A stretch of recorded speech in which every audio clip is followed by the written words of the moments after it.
I think I give Burnley a lot of credit in this because everything I covered prior to that, they are shifting these defenders Hmm. where they shouldn't be. And that's really smart.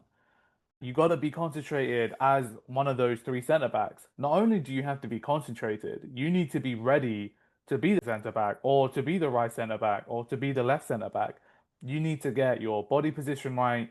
You need to understand what's required in that role. You need to understand like where the attackers are and to be aggressive and switched on, right? When we don't have Delict in that centre back position, there's all We're sorts of screwed. issues because teams are finding that out. Teams are dragging him out of this position. So, sure, like not knowing that, like he's been left back his most. So I understand he has that defensive, doesn't have that defensive understanding. When Leacher comes in, different story. He's played that position. He can distribute. I think that is Leacher's position. Sure, great delivery, but this is where he gets found out. He doesn't have that centre back understanding. And if Licha gets pulled out and he comes back in or he goes back into the centre back, he's gonna be aggressive. He will put his body on the line. He's not gonna be waiting for offside or whatever.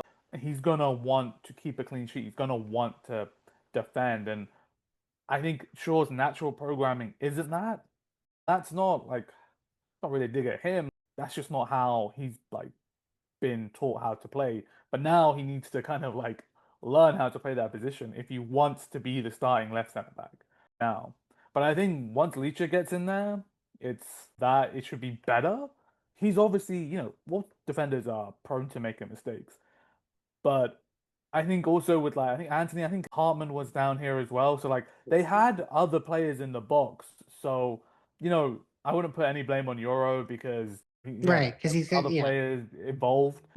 But I thought Foster and Hannibal, like way Hannibal dragged Shaw. I'm like Shaw's gone from centre mid to right centre back to centre back. That's all because of Hannibal. He's just floating. Yeah. And then at the same time, Foster's dragging Delict out of the way. I thought it was really good play by Burnley. They got the recycle here, Walker sent it out. So I thought it was a great goal from a Burnley point of view, but it just shows that weakness that we have when the or the centre backs are changing positions. I totally agree, and I think we don't have to wait till Martinez comes back. I think once Mazrari gets healthy, Mazrari goes into the right center backs where Euro plays, and then Euro could play on the left center back and call it a day because Euro can play with his feet. He can play in that both left or right comfortably. I feel like he's not so much of a defensive liability because he can track back and put his body on the line.